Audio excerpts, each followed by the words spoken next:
The Stanton system. Well, it's no longer the only place you can visit. It's where most of us began our journey in Star Citizen. And today, it's where you'll begin yours. I'm Morphologist, and in this comprehensive new player guide, I'm going to be taking you step by step through how to survive your first few hours, because the universe isn't always the friendliest of places. By the end, you'll have a good handle on the basics, have an upgraded kit, and will be well on your way to purchasing your first in-game ship. Throughout the guide, I'll be assuming that you've got a good handle on the basics of PC gaming, skipping over things like how to WASD move. But I'll still stop to let you know what I think is the best course of action and give you some useful tips and tricks for how to make your journey just a little bit easier and hopefully a lot more fun. And when you're through, don't forget that I already have a huge library of guides here on my channel on different ships and systems. So make sure you hit that like and subscribe button if you think I deserve it by the end. So suit up, pilot, and don't forget your helmet out the door. Not everywhere's got oxygen in Star Citizen. Before you can even step foot in the universe, the first thing you'll have to decide is what your starter ship will be. And if you're at this point and you've not made an RSI account yet, make sure you use somebody's referral code while making your account, as it's important to get that extra 5,000 UEC when getting started. Feel free to use my code here on the screen, or use any one in the description of the video, or any of my community members down below, or even a friend's if you've got one. When you visit the RSI website, you'll want to make sure you're looking for a starter package, as the website offers ships without downloadable versions of the game. If you're visiting for the first time, you can find the packages by clicking on the play button on the upper right-hand corner of the screen, though this might change by the time you see this video. Now, depending on the sale that's being offered, you'll have different priced options, but roughly it starts at around 40 to 45 bucks. You might see an Aurora or maybe even a Mustang Alpha, but the thing is that over the past 3 years, there's a lot that's changed, and these base starter packages are no longer something that I would recommend you get, as it's not going to give you a very optimal experience, and this could really make or break your first impression with the game. Instead then, I recommend a few options. First is the Drake Cutter, which starts at 60 bucks when not on sale, and it's a really well designed little ship with a lot of character. The only downside to it is that it doesn't really do much damage, so if you wanted to do any space combat, this probably isn't the best choice for you. The next is the Intrepid from Crusader, starting at 85 bucks when not on sale, which probably has the best interior of any of the ships with not so bad damage with its single size 4 fixed weapon, but its weak shields will make it an easy target for NPCs and players alike. That's why my number one option continues to be the Aegis Avenger Titan, which starts at 75 bucks when not on sale. While it might be a little bit older than these other two options without that many quality of life features, it more than makes up for it with two big strengths. Its 8 SU internal cargo bay, which can also hold a vehicle, and its monstrous stock combat loadout, which will have you dealing out damage like no other starter ship. It's also pretty quick in atmosphere. But one last thing here, before you choose a package, keep in mind that Star Citizen ship cost doesn't directly equate to power and advantage. Often more expensive ships are specialized into specific tasks, lacking some other key features or requiring crew in order to operate them. Often it comes down to your own personal skill for how you're able to survive a situation. I've seen pilots take out experienced fighter pilots in fighter ships in a starter ship. It just comes down to you. So after we get past the base tutorial, I'll be using the Aegis Avenger Titan, but if you've got a different ship choice, don't worry, you can still follow along.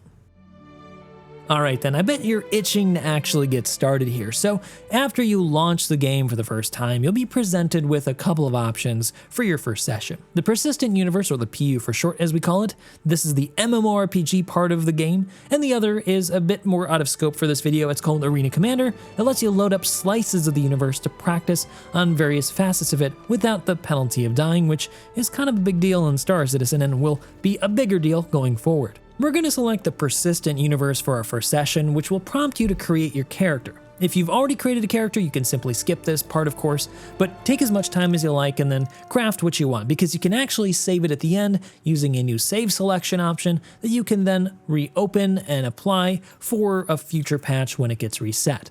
After confirming, you'll be prompted with a tutorial message. Confirm that you want this tutorial. However, if these options are not presented to you, it might be that you've already tried starting Star Citizen. But don't worry, you can still, again, follow along with the guide so that you can learn all the basics. But now you might be wondering, wait, why do I need you if there's an in-game guide? Well, Unfortunately, it's pretty incomplete and outdated in a lot of areas. The Star Citizen tutorial, though, still offers some good benefits like in-game UI markers to help out, hotkey tips, a free set of armor, and 45k AUEC, the starting currency in Star Citizen, on completion of the mission set. This guide then scaffolds the in-game guide to fill out the missing pieces and adds a lot of useful information. So we'll be following along with some slight detours and an extension at the end, which will include going to the new star system of Pyro, so don't worry, we'll get to it. But first things first, that place is dangerous, you got a lot to learn. So then as we get started, I encourage you to keep this up on your second monitor, a phone or tablet, so that you can follow along with it as we go. Alright, now that you're through with making your character and you've selected the starter guide, it's time to choose which location you're going to start in. At the time of making this video, the game currently has 2 different star systems to choose from, but you probably are only able to choose Stanton right now. And there are 4 main cities to choose from. Star Citizen's Cloud City Orison, located in the atmosphere of a gas giant. The Blade Runner-esque city of Lorville, located on Hurston. Star Citizen's Coruscant, Area 18, located on ArcCorp. And the place I'm going to recommend you start because it has the best array of starting amenities, New Babbage, located on the outermost reaches of the Stanton system on the boreal planet of Microtech. Now, if you accidentally started in Pyro somehow, oh boy, you might want to find a friend, because even going into the wrong part of the space station you're in will probably get you killed. So I'm just gonna assume you didn't do that and that you've chosen New Babbage. Once you've selected it from the drop-down menu, go ahead and start the game. Just about now, you should be waking up high in your hab in the Aspire Grand at the heart of New Babbage. Get out of bed by hitting Y on your keyboard or pressing W like you're moving forward. After you get up, feel free to stretch your legs, move around, and get a feel for the controls. Maybe take a look out the window of your cubby and see what the city looks like. Hey, if you're lucky, the sun's out and it looks beautiful. When you're ready then, let's take a look at your MobiGlass by hitting F1 on your keyboard. This is Star Citizen's futuristic take on a personal device and your window out onto the larger universe. You'll be using it constantly every session you play the game, so let's get a little bit used to what it has in store for us. This is the home screen of your MobiGlass. At the bottom, you'll see an array of apps next to your wallet and your name. Don't worry, I know that number is small, we'll fix it soon. Here you can see basic information like notifications, recent missions you've taken, the crime stat you might have if you've done anything bad. Yes, there's crime stats in this game, and even jail if you do something bad and get caught. A remote view for your ship to see its ammunition and fuel reserves, a place to see the atmospheric conditions outside your character presently so you know whether or not it's safe to take your helmet off, your current health conditions for your character, and some other good useful information. Now let's click on the next app. The next one's Health. This shows you your health condition in more detail. Next are Comms. This is where you can find global chat and see who's on the server, find friends, invite them to your party, or leave or join the local VoIP chat. That's right, it's got voice over IP, so you can chat with people that you see randomly around the world.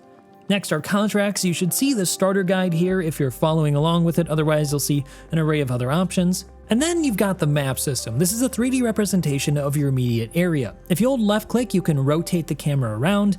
You can zoom in by using the scroll wheel on your mouse button, and you can pan the camera right to left by holding the right mouse button. If you zoom too far out or you lose your character, you can always hit 2 to get back to where you were. You can also hit Z to make the view just a little bit more clear. It does a cross section of your floor. If you zoom all the way out, you'll see a planetary view with a bunch of different outposts and their descriptions, letting you know whether or not it's a private or public place to visit and if it has amenities that you're looking for. If you zoom out further, you'll be able to see the local system map with all of Microtech's moons. Further out, you'll be able to see the entire system, and then if you zoom even further out, you can see both the Stanton system as well as the Pyro system. You also have a search option in the upper left-hand corner to help you find places just a bit quicker. We'll use that a little bit later. Next is the journal that shows you a bit of useful information. Then are your assets, which just shows you where your assets are located around the universe. And then you've got your reputation tab. This is an incredibly important place to keep checking in on as it shows your affinity towards different factions. This determines whether or not they're hostile to you or if they offer contracts to you, and in Pyro it determines whether or not you can visit certain locations and use their shops and refueling services. Kind of a big deal. Then you've got the Wallet app, which allows you to send money to friends and party members. The Landing app, which allows you to repair, arm, or refuel your ship while you're on a pad in a station. And then you got the Vehicle Loadout Manager. This is where you're able to swap out kit on your ship, like components or weapons, but right now, let's not worry about that. We need to get you some money money so you can actually upgrade your ship. Alright, now let's talk about Star Citizen's light survival mechanics. In the game, you need to occasionally drink or eat. Otherwise, you get nasty effects and eventually die. To interact with the bottle, hold F while looking at it, and then hold left click to drink it. Continue holding it to drink the entire thing, or you can stop halfway and save it by right-clicking it to put it in your pocket. After that, just grab the breakfast burrito and have yourself a bite to eat, and then you should be full up on calories for the day. Alright, the next thing we're going to want is our helmet, because not everywhere is going to have oxygen. Step up to the box in the corner of the room and hold down the F key this time. This will bring up an interaction wheel where you're going to want to select the equip option. This wheel will give you multiple options for how to interact with an object other than just picking it up, so it's good to know how to use this. Alternatively, if you've already picked it up and you've got it in your hands, you can just left click and it should put it right on your head. Now on the way out, hold down F to interact with the door, or just press F when the prompt comes up. As you make your way out into the hall and towards the elevator, you can try using the scroll wheel to change your walking speed or to jog. You can also hold shift to sprint. You should also be able to see a waypoint marker in the mini-map in the upper left-hand corner of your HUD. Once you've arrived, use F again to click on the button to open the elevator. Once you step in, hold F once more and select the lobby on the bottom. Next, the built-in tutorial is going to take us over to the map located on the wall. Well, it's not that useful anymore since we have a mini-map. It's a great way to get used to using environmental clues to navigate Star Citizen, as the game doesn't tend to hold your hand on this. Now we're going to want to get ourselves the basics for our first outing. We're going to head on over to the Kelto shop in the corner of the lobby. Here is a great place to get some basic necessities on your way out to do daily activities. Shops in Star Citizen are interactive, and you'll be able to buy things directly off the shelf by looking at them and holding F. However, you can also choose to buy things from the terminal if you know what you're looking for, because it makes it just a little bit quicker. I'll show you both. Following the guide, step up to the kiosk and press F to activate the interaction. Here you should see in the upper right hand corner your name along with the amount of money you have. If you've been following the guide, you should have at least received 15k UEC by this point, but if you have less, it's okay. We're going to be conservative with what we buy here because you're going to need this money for later. In the upper left hand corner are some drop downs to tell it where to send items that you buy or what you want to filter for. And then on the right hand side, you've got a search option. Let's use that search option to find a backpack, an absolute must for going out on every outing, so we have a place to put our loot. If you don't have a chest piece though, because you didn't follow the tutorial, you'll have to purchase a chest piece as well. Once you buy it, it'll be in your local inventory. There should only be one option, the MacFlex rucksack. After that, let's find the LH86 pistol. Purchase that into your local inventory, and then purchase 3 magazines by hitting buy and selecting the amount 3. Take a moment to browse what other items they have, but don't worry, we're going to be heading up to the space station later in this tutorial where you'll be able to buy a lot more stuff than is available here. Now let's step up to the med pens and purchase a couple of those. Some items can be clicked to pick up in your hands and then right click to put directly on your character. Alternatively, what you can do is you can hold F to purchase it into your local inventory. I'll explain what all of this means in a moment. Don't worry, I know it's a little confusing. After that, let's go ahead and grab that multi-tool and the tractor beam attachment. If you can't purchase it off the shelf, head on over to the terminal and search tractor and get the tractor beam attachment. This is yet another tool that you should have on every single outing you play in Star Citizen, as it can be used in a variety of gameplay loops. Finally, we're going to get a little bit of food to go for later. Head on over to the food cooler and locate the Cruise, the purple bottles in the lower right hand corner. Cruise energy shakes are a great combination of hydration and food that you can easily put into your backpack and are pretty cheap. So I use these as a go-to option whenever I'm heading out into the world, but you can get whatever you like, just these ones are my preference.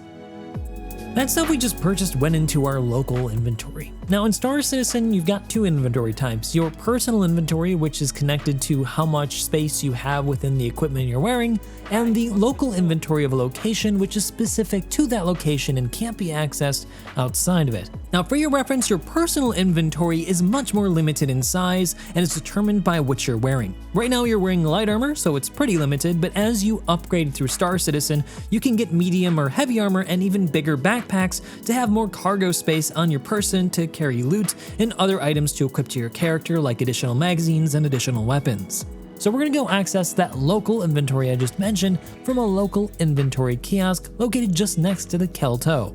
After stepping up to the kiosk to use it, you should be presented with a paper doll menu with basically your character in the center, the local inventory on the right, and your personal inventory related to your armor on the left. So to equip the items, you can simply drag and drop them onto your character, right-click them and select equip, or just double-click them. You're going to want to do this for each item that we purchased, including the med pens, but keep in mind that the attachment to your multi-tool can only be equipped to the gun after you've equipped the multi-tool to your character. So make doubly sure that you're not leaving that tractor beam attachment behind.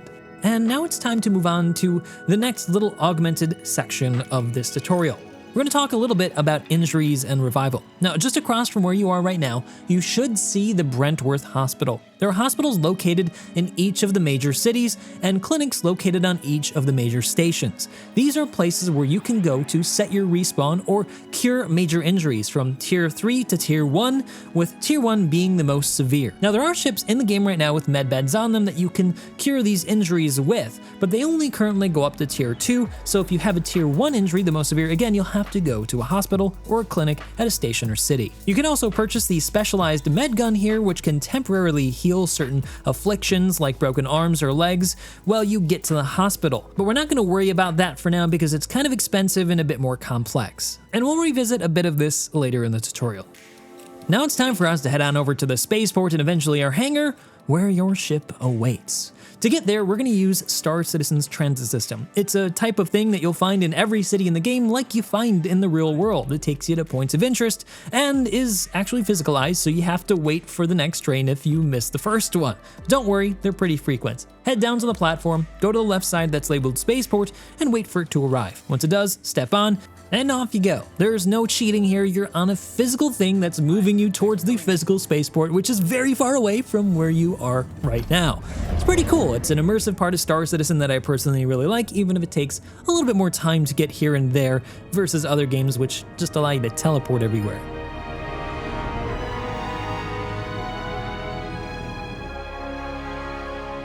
Once you arrive, we're going to head on up to the elevators to take you to the terminal level, or the NBIS level if you see it on the elevator label.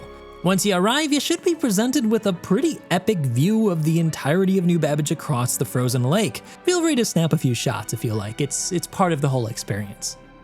After you're satisfied and maybe you've explored a little bit if you like, we're going to head on over to the Automated Ship Organization Program Terminals, or ASOP terminals for short, where we're going to pull out our ship. Just follow the waypoint markers to it, where you're first going to deliver your ship to this location and then you're going to retrieve it, so you have to click it twice.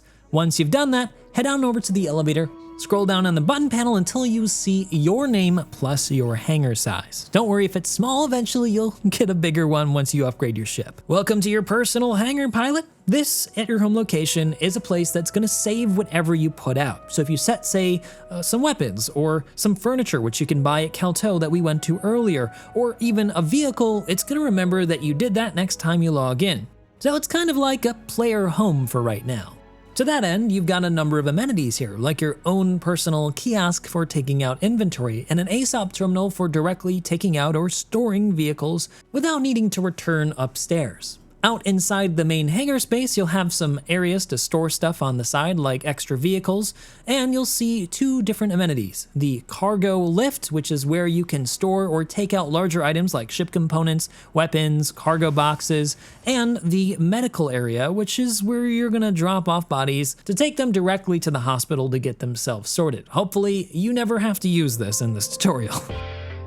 Alright, now it's time for us to get on board the ship.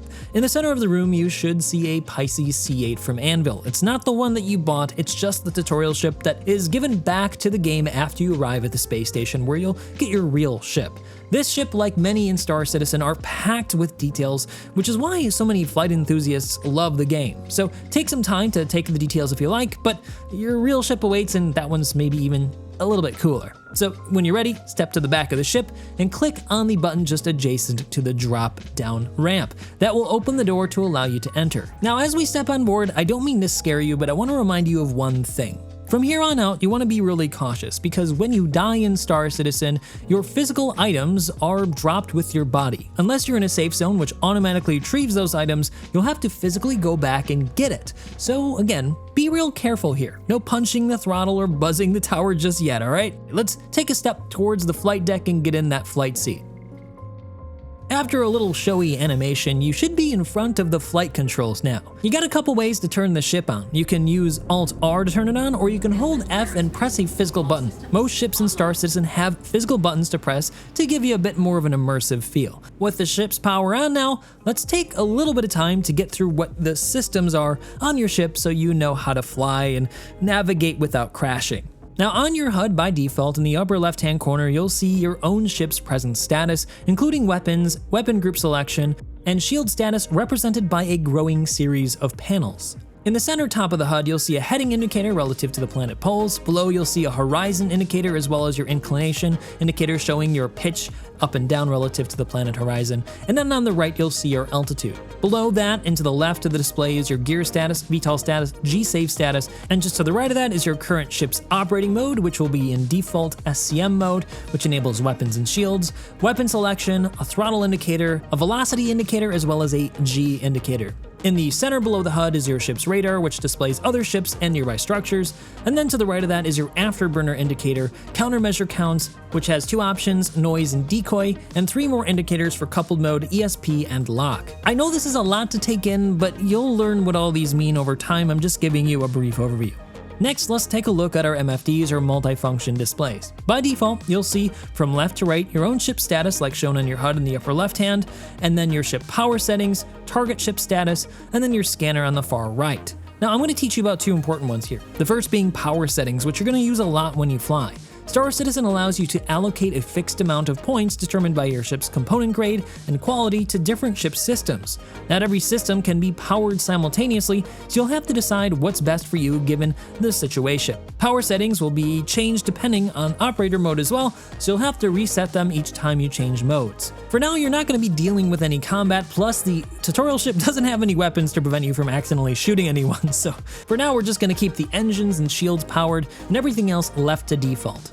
Now let's take a look at that far right panel. To swap between displays again, click the arrows on the bottom. Find the configuration MFD. Here you'll see a list of toggle options that can also be triggered by bindings that you can find in the menus of the game. Since you're new, it's a pretty useful feature until you're familiar with each shortcut. Now let's click on the tab at the top that says HUD. Here you'll see a list of controls for what you can see on your HUD. You can choose to toggle off your helmet display, which I don't recommend, or change to the advanced HUD mode, which changes the way that your HUD looks to be a little bit more clear for people who just want to see all the instruments right in their face. Let's leave it default for now. It's just a little bit more pretty, but it's up to you. All right, I know you're itching to fly, so let's get ready to take off. Just one more thing to do here with the MFDs. Click on the lower arrows again and find the ATC permission to depart. Just click on the communication button and it should start opening the doors for you. Alternatively, you can also hit Alt-N to do it without going into the MFDs. Alright, let's get familiar with the flight controls. Assuming that you're using a mouse and keyboard, gently press the spacebar to lift off the ground. Once off the ground, gently tap the W key to move forward to get clear of the doors before we start playing with any other controls. You may need to use your mouse to adjust your pitch or yaw as you fly through the doors. Once you're fully clear, let's try out a few other controls. You can use Q and E to roll the ship, and you can use Control to make the ship go downward. But right now your landing gear is still deployed, which limits your speed to around 30 meters a second. Hit N to retract them to move a bit faster. Just be ready for how much faster you will go. If you want to fly a little bit faster, you can hold Shift to run the afterburners for a limited amount of time, and as you go, you may notice that there's a beautiful view if you're in daytime. It's pretty cool, those clouds actually move now. As you fly, look for the icon near the center of your HUD that looks like a circle with 3 lines protruding. This little guy is a very useful tool. It's called the Velocity Vector Indicator, and it tells you where your ship is actually going based on your inputs. The flight model in the game, as you may already know, has 6 degrees of freedom, which means that you could be moving in any direction, and it's not necessarily where you're pointing your ship. And as part of that system, each RCS and main thruster is physicalized and has its own HP pool. They can be damaged in combat or damaged from overuse by repeatedly overheating them in afterburner, so be very careful not to overtax your ship or you may lose control as you're flying. Alright, let's bring up the speed a little bit by switching modes. In Star Citizen, you've got SCM mode and NAV mode. SCM mode is for your weapons and shields, like I said before, and NAV basically allows you to use your quantum drive at the cost of not being able to use weapons, shields, or countermeasures. So hold B to activate the mode. Once you've done that, you should fly quite a bit faster and make your way to the final checkpoint. Along the way, if you want to soak in some of the sights, you can pop into third person by hitting F4.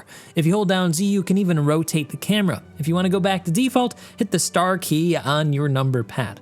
Alright, now it's time to learn a little bit about how to get to longer distances. Right now in Star Citizen, you've got something called a quantum drive. This is how you get from planetary body to planetary body or to space stations at great distances. In order to use it while you're in nav mode, you just have to look at where you want to go with the icon and then wait for it to calibrate and spool. Once it's both calibrated and spooled, you can left click to quantum to a nearby location, but it won't be right next to the station or planet that you're going to. You'll still have to fly a little bit away to get to where you want to go.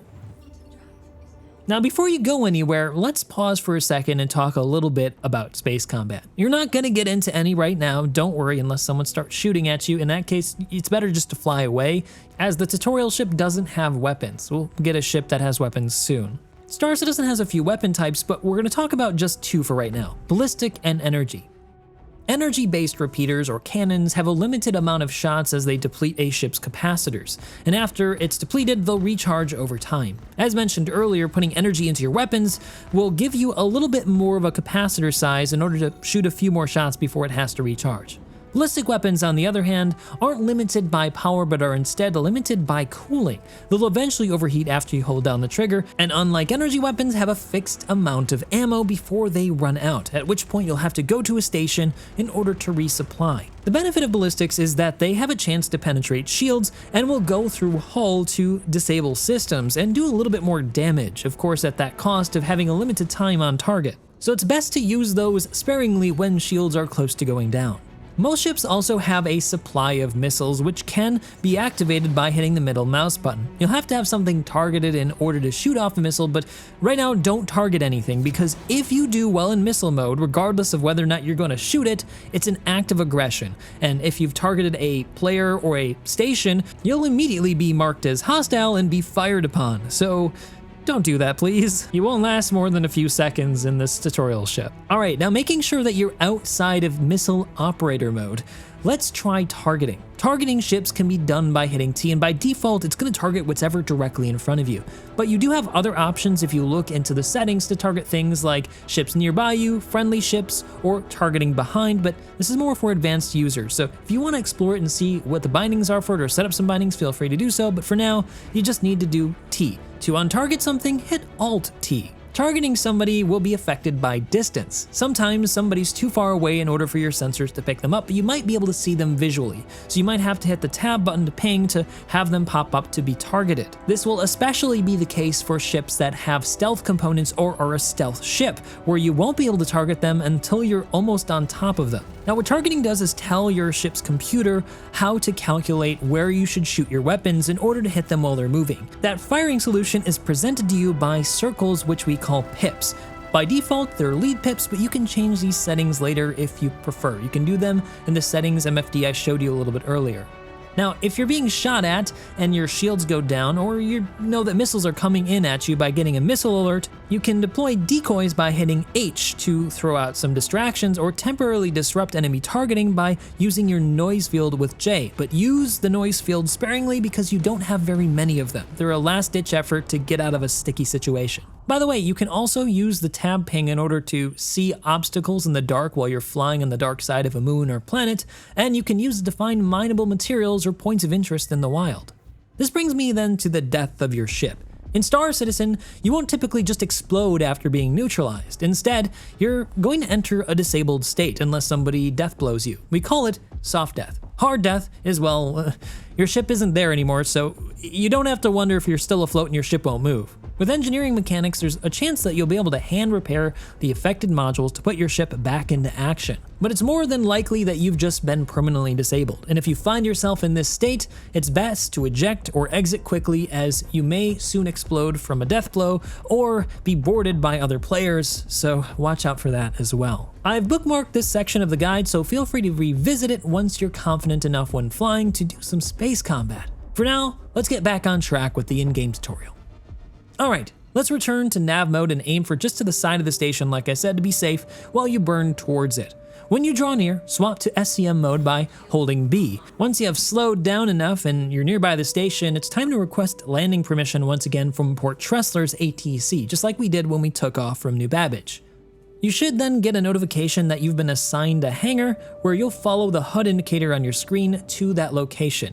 Fly safely here and avoid the station if you can so that you don't hit any obstacles and have to start this whole journey over. One trick I like to use to fly slow and smoothly is to decouple. Decoupling basically makes it so the ship doesn't automatically slow down to 0 relative to a nearby object or orbital body. The decouple toggle button is by default C on your keyboard.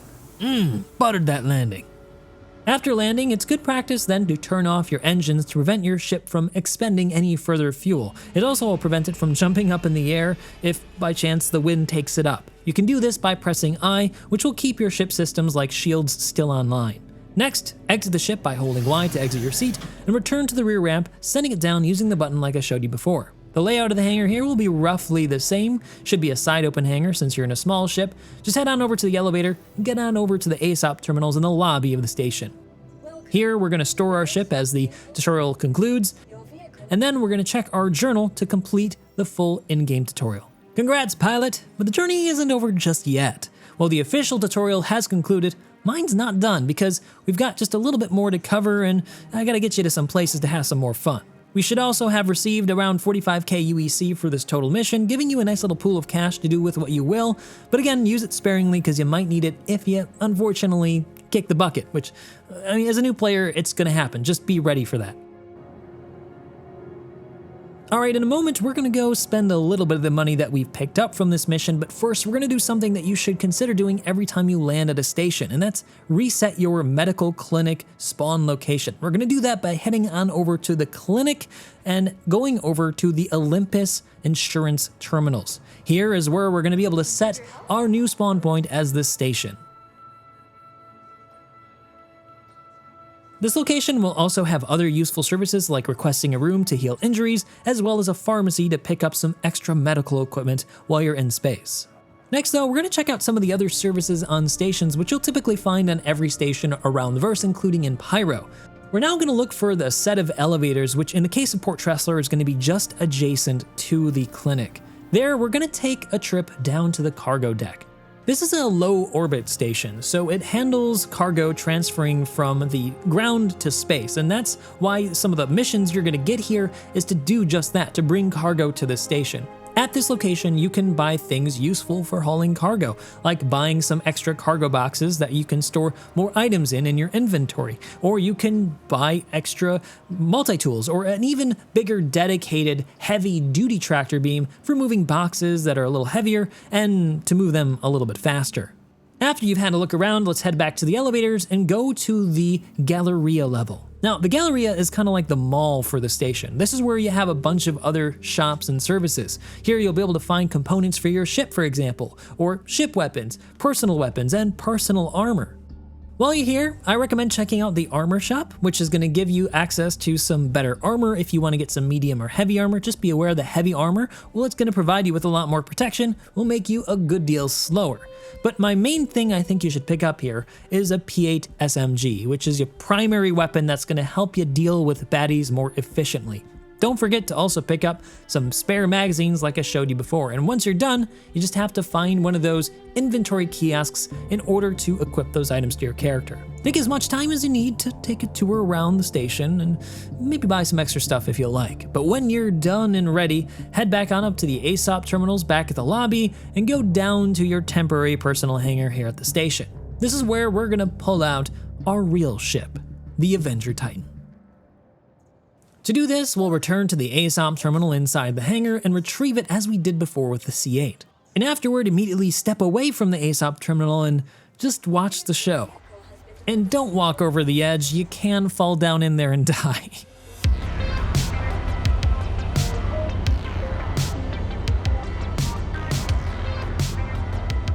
Quite a bit different than that C8, huh? It's got a size 4 ballistic Gatling gun on the nose by default, backed by 2 size 3 Omni Sky energy cannons, which is pretty meta right now. It's not the prettiest ship in the world, but I like its old school style that harkens back to the space shuttle.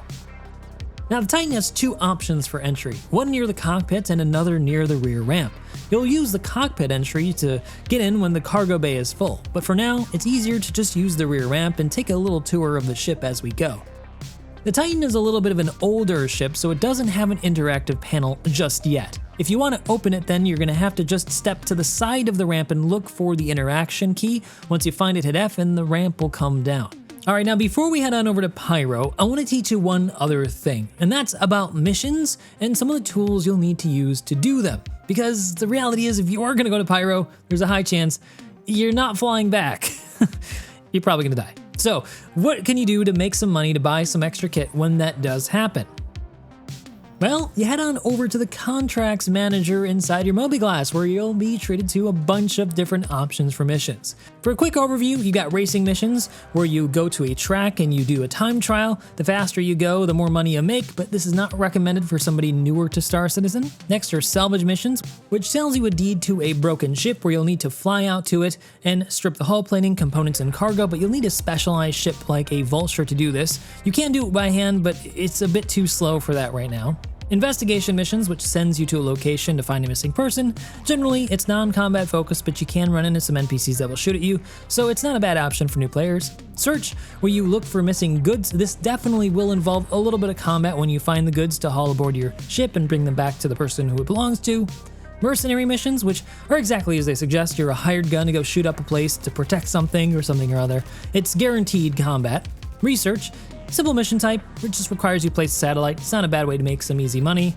Then you've got priority missions, which are for special events. Bounty hunting missions, which you go and you hunt NPCs or players. You can distinguish this by seeing the name of the person you're hunting. If it's a player, it won't have any spaces in the name and it'll be something weird. ECN alerts are a mission that's spawned by players turning off comm rays.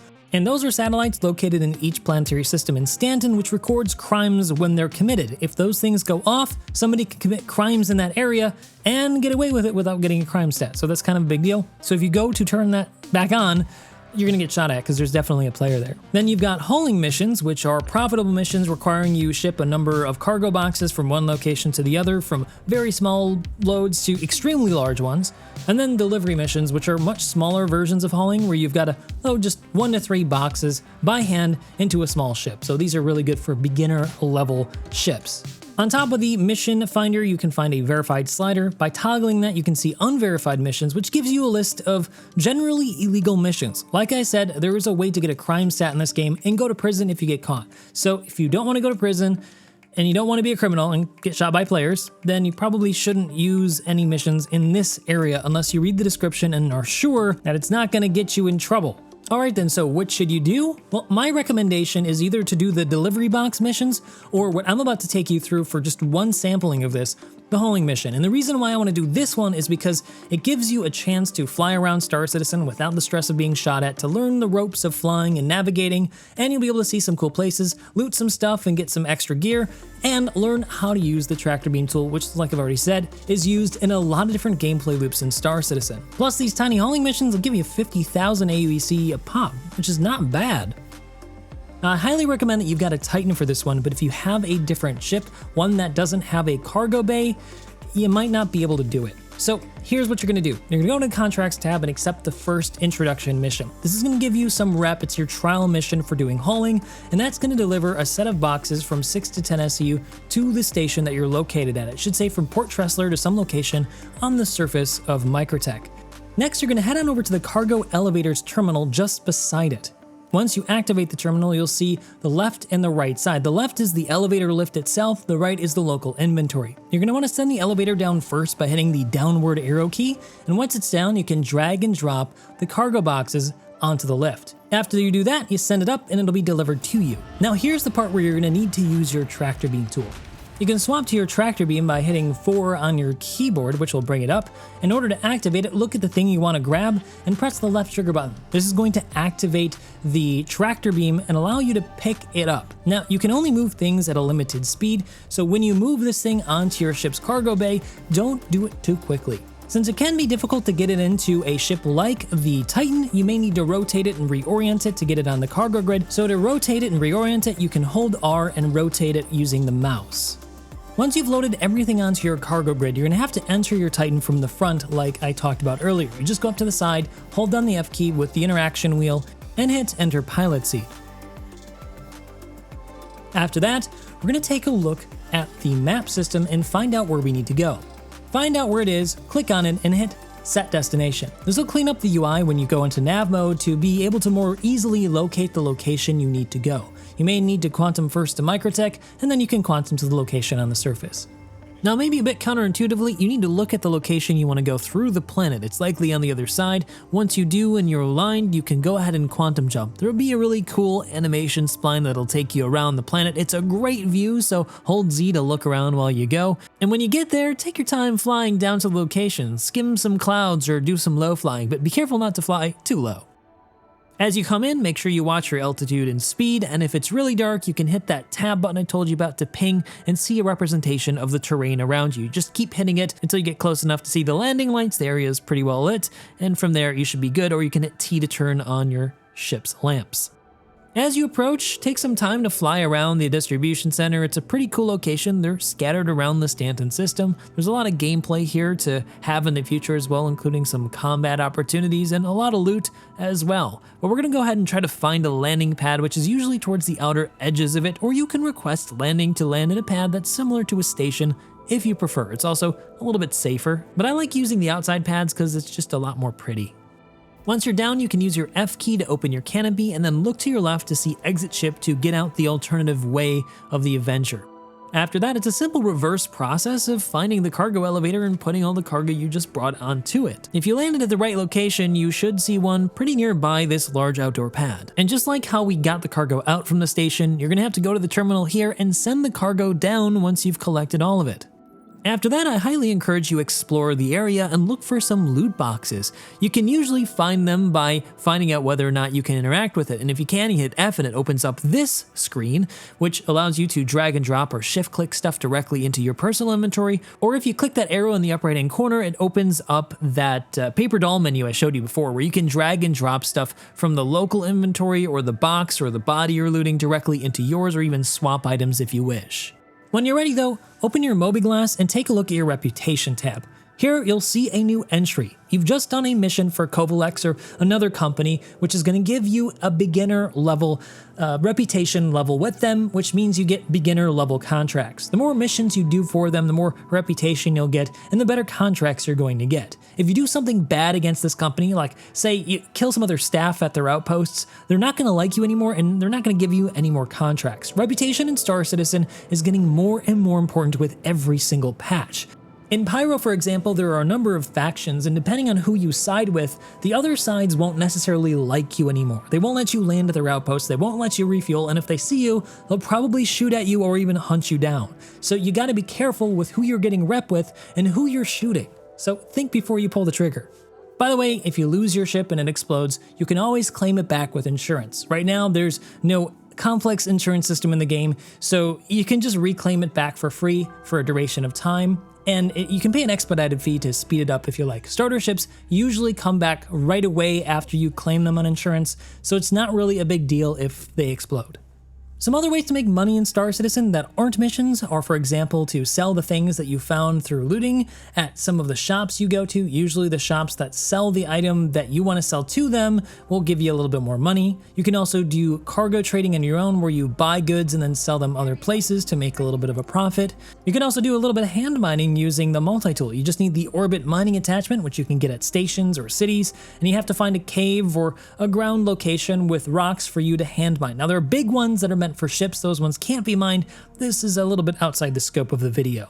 There are also medical beacons that you can take in the Contracts app, which will take you to go and heal players who have been hurt or are in a down state. Which reminds me, by the way, if you do die, you won't necessarily die right away. You'll be in a passed out state where you have an hour and a half for someone to come and heal you to get you back up. And in that process, you're able to actually activate a beacon for somebody to come save you. Once you get enough money, then you'll be able to buy your own ship. There are over 200 flyable ships in Star Citizen and a lot to work towards. You can go to Astro Armada in Area 18 or go to the New Deal in Lorville. There's also a shop now in Pyro, but like I said, it's a bit more dangerous, so don't go there until you're ready. You may want to go into a Cutlass Black for you and a friend to do some more intense missions and haul more cargo. Maybe you want to pick up a ground vehicle to put into your Cutlass so that you can go to dangerous outposts. You could also cut your way through NPCs a little bit better with something like an RSI Scorpius. Personally, I think the best move is to get a ship that's going to make you more money more quickly, and so I'd recommend going into an Argo Raft, which is an intermediate hauler that's really easy to use, or you might try a Misk Prospector to do some ship mining and make a ton of money that way,